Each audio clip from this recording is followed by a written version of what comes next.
కాకినాడ భోగి గణపతి పీఠంలో కాంస్య కవచ యజ్ఞం పూర్తి చేసుకున్న సందర్భంగా శ్రీ వెంకటేశ్వర స్వామి వారి పాదాలకు 78వ జపయజ్ఞ పారాయణ కార్యక్రమాన్ని ఘనంగా నిర్వహించినట్లు పీఠం ఉపాసకులు దూసెలపూడి రమణరాజు తెలిపారు. భోగి గణపతి పీఠంలో శనివారం సుప్రభాత వేళలో వజ్రకవచ స్తోత్రంతో వెంకటేశ్వర స్వామి వారికి 78వ జపయజ్ఞ పారాయణను శ్రీవారి సేవకులు నిర్వహించారు.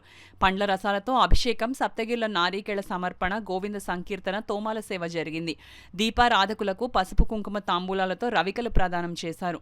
పీఠం వ్యవస్థాపక ఉపాసకులు దూసెలపూడి రమణరాజు మాట్లాడుతూ తిరుమల వెంకటేశ్వర స్వామి వారికి 14వ శతాబ్దంలో తొండమాన్ చక్రవర్తి బంగారు తులసి దళాలు, 15వ శతాబ్దంలో శ్రీకృష్ణ దేవరాయలు వజ్రకవచ ఆభరణాలతో పూజా కైంకర్యాలు చేయించి ధన్యులయ్యారన్నారు. శ్రీవారి పారాయణలో వజ్రకవచ ధర, గోవింద స్తోత్రం అత్యంత మహిమాన్వితమన్నారు.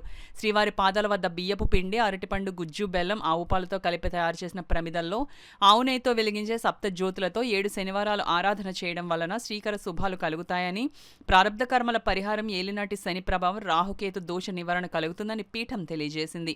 అర్చనానంతరం వీటిని సముద్ర జలాల్లోకి నిమజ్జనం చేయడం వలన జల భూగర్భ చరాలు స్వీకరించి మానవ జన్మకు మోక్షాన్ని పొందే భాగ్యం కలుగుతుందన్నారు. భాగ్యసిద్ధి పొందే శ్రీవారి పారాయణ లోక కళ్యాణానికి శ్రీకరమైన జపయజ్ఞమని తెలిపారు. శ్రీ భోగి గణపతి పీఠంలో శ్రీవారి 78వ జపయజ్ఞ పారాయణ సందర్భంగా వజ్రకవచ ధర గోవిందునికి శ్రీవారి భక్తులు ఈ రోజున పారాయణ కార్యక్రమాన్ని నిర్వహించడం జరిగింది.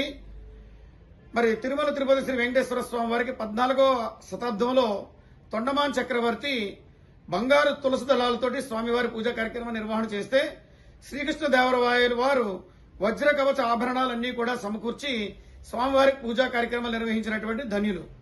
శ్రీవారి యొక్క సేవలో, సంకీర్తనలో వజ్ర కవచం అనేటువంటిది చాలా అద్భుతమైనటువంటి మహా సంకీర్తన పారాయణ. అదేవిధంగా ఈ యొక్క భోగి గణపతి స్వామి వారికి కాంస కవచ యజ్ఞం జరిగినటువంటి సందర్భంగా ఈ 108 వారాల పాటు జపయజ్ఞ పారాయణ జరుగుతూ ఉంది.